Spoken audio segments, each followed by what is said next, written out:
ঠিক এই কারণে আপনারা এই রকম মানুষ থেকে সাবধান। আজকে আমি আপনাদেরকে যে গল্পটা বলছি এটা ঘটেছে আমেরিকার জর্জিয়াতে। আপনার স্ক্রিনে এখন যেই মেয়েটাকে দেখতে পাচ্ছেন এর নাম হচ্ছে হেদার স্ট্রুপ, যার বয়স ছিল 25। কয়েক বছর আগে হেদারের বিয়ে হয়েছিল স্টিভেন হেইস নামে একটা ছেলের সাথে। প্রথম দিকে হেদার আর স্টিভেনের ম্যারিড লাইফ অনেক সুখে কেটেছিল। এরপর ওদের একটা বেবিও হয়, আর যে ছিল একটা ছেলে। হেদার আর স্টিভেনের ছেলের বয়স যখন 18 মান্থস, তখন স্টিভেন আর হেদারের মধ্যে অনেক ঝগড়া হতো। একটা পর্যায়ে এমন হয়েছে যে ওরা একজন আরেকজনকে ডিভোর্স দিতে বাধ্য হয়েছিল।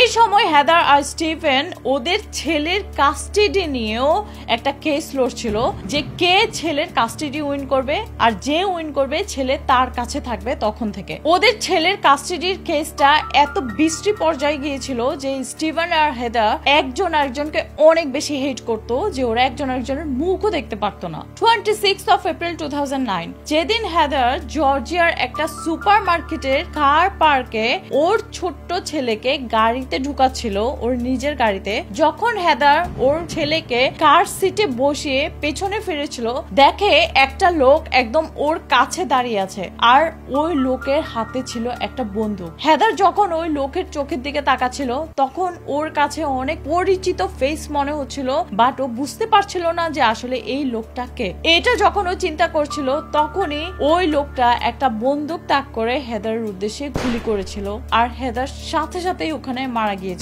এখন এই ঘটনাটার একটু আগে যে ঘটনাটা ঘটেছিল সেটা হচ্ছে সেই কার পার্কে একটু আগে এসেছিল হেদারের এক্স হাজবেন্ড স্টিভেন, কারণ সেদিনের জন্য ওই 18 মান্থসের ছেলেকে স্টিভেন নিয়ে গিয়েছিল লুক আফটার করতে, আর ও আবার হেদারকে দিতে এসেছিল এই কার পার্কে। যখন হেদার ওর এক্স হাজবেন্ড থেকে ওর ছেলেকে নিয়ে জাস্ট গাড়িতে বসিয়েছিল, আর তারপর পরই ঘটেছিল এই ঘটনাটা। এর মধ্যে কিন্তু স্টিভেন ওই জায়গা থেকে চলেও গিয়েছিল।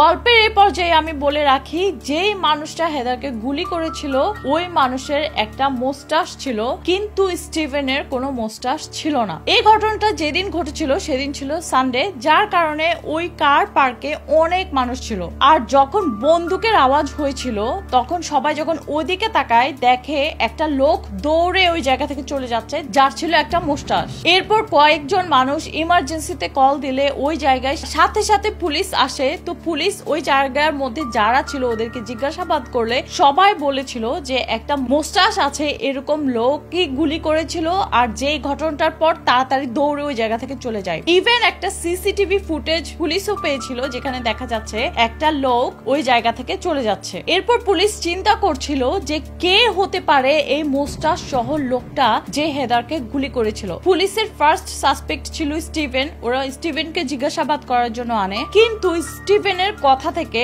আর প্লাস ওই দিন যেই জিনিসটা হয়েছিল যে হেদারকে যখন গুলি করা হয়েছিল, তখন স্টিভেন সেই কার পার্কে ছিল না, কারণ সে চলে যাওয়ার পর তারপর এই গুলিটা হয়েছিল। তাহলে এটা কিভাবে পসিবল যে স্টিভেন এসে গুলি করবে? এরপর পুলিশ এমন কতগুলো মানুষকে জিজ্ঞাসাবাদ করেছিল যারা নিজের চোখে ওই ঘটনাটা দেখেছিল। ওদের মুখের বর্ণনা থেকে পুলিশ একটা স্কেচ রেডি করেছিল যে ওই লোকটা দেখতে কেমন হতে পারে। আর ওই সময় পুলিশ যেই স্কেচটা পেয়েছিল সেটা ছিল এই রকম। এখন কথা হচ্ছে, এই স্কেচের সাথে পুলিশ যতজনকে সাসপেক্ট করেছিল তাদের কারো চেহারা মিলে না। পুলিশ যখন এই পর্যায়ে অনেকটা দিশেহারা, তখন ওরা একটা ইনফরমেশন পেয়েছিল একটা লোক থেকে, যে লোকটা ওই পার্কিং লটের পাশে একটা মোটেল ছিল, সেই মোটেলে থাকতো। ওই লোকটা পুলিশকে বলেছে এই ঘটনাটা ঘটার একদিন আগে একটা লোক ওই কার পার্কে এসে অনেকক্ষণ দাঁড়িয়েছিল, ও অনেক ডজি বিহেভিয়ার করছিল, অনেক ফটো উঠাচ্ছিল, যার কারণে ওই লোকটা নজরে পড়েছিল যে এ কার পার্কে এরকম করছে কেন। আর যেই লোকটা এই ফটো এগুলো উঠাচ্ছিল তারও ছিল একটা মোস্টাস। যেই লোকটা পুলিশকে এইসব ইনফরমেশন দিচ্ছিল সে আরো বলেছিল যে ওই মোস্টাসওয়ালা লোকটা একটা ফোর্ড F-150 গাড়ি চালাচ্ছিল, আর পুলিশের কাছে ছিল এটা একটা অনেক বড় নিউজ। এখন হেদারের লাইফে যত মানুষ ছিল পুলিশ দেখছিল কোন মানুষটা ফোর্ড F-150 এই মডেলের গাড়িটা চালায়। আর সাথে সাথে পুলিশ পেয়ে গিয়েছিল একটা ম্যাচিং, আর যে মানুষটা ফোর্ড F-150 গাড়ি চালায় সে হচ্ছে হেদারের শাশুড়ি, মানে হেদারের এক্স হাজবেন্ড স্টিভেনের মা। হেদারের শাশুড়ির নাম হচ্ছে জোয়ানা হেইস। এরপর পুলিশ যেই লোকটা ইনফরমেশন দিয়েছিল সেই লোকটাকে নিয়ে জোয়ানার ঘরের সামনে গিয়েছিল আর লোকটাকে গাড়িটা দেখিয়েছিল যে তুমি কি এই গাড়িটাই দেখেছো। তখন ওই লোকটা বলেছে আমি 100% শিওর আমি এই গাড়িটাই দেখেছি। এটা জানার পর পুলিশ হেদারের শাশুড়ি জোয়ানাকে জিজ্ঞাসাবাদ করার জন্য এনেছিল। আর জিজ্ঞাসাবাদের সময় প্রথমে জোয়ানা সব ডিনাই করেছিল,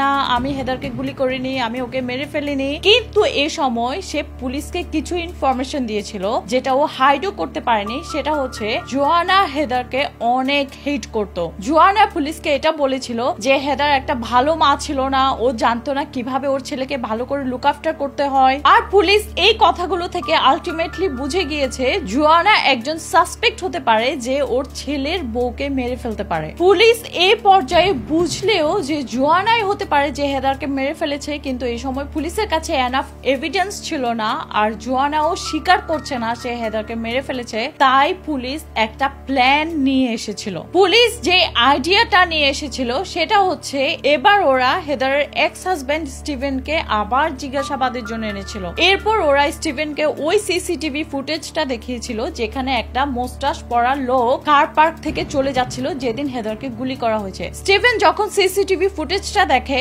তখন পুলিশ ওকে জিজ্ঞাসা করেছিল এটা কি তোমার মা হতে পারে। ওই সিসিটিভি ফুটেজ দেখার পর স্টিভেন অনেক অবাক হয়ে গিয়েছিল আর ও পুলিশকে বলেছে হ্যাঁ এ আমার মা। তার মানে হেদারকে যেই মোস্টাচ ওয়ালা লোকটা গুলি করেছিল সে কোনো লোক ছিল না, সে ছিল হেদারের শাশুড়ি যে একটা মোস্টাচ পরে ওখানে এসেছিল একটা লোক সেজে, তারপর হেদারকে গুলি করেছিল। দেখা গিয়েছে হেদারের শাশুড়ি এত বেশি চেয়েছিল যে ওর ছেলে স্টিভেনের কাছে ওদের 18 মান্থস ওল্ডের ছেলেটা থাকুক, যার কারণে সে একদম হেদারকে মেরেই ফেলতে চেয়েছে। আর যার কারণে হেদারের শাশুড়ি প্ল্যান করেছিল ও একটা উইক পরেছিল ছেলেদের মতো শার্ট ট্রাউজার্স পরে মোস্টাচ পরে ও ওই পার্কিং লটে গিয়ে হেদারকে গুলি করেছিল। স্টিভেন থেকে কনফার্মেশন পাওয়ার পর যে এটা ওর মা, এরপর পুলিশ হেদারের শাশুড়ির ওই গাড়িটা সার্চ করেছিল, যেখানে সার্চ করে ওরা উইগের কতগুলো স্যাম্পল পেয়েছিল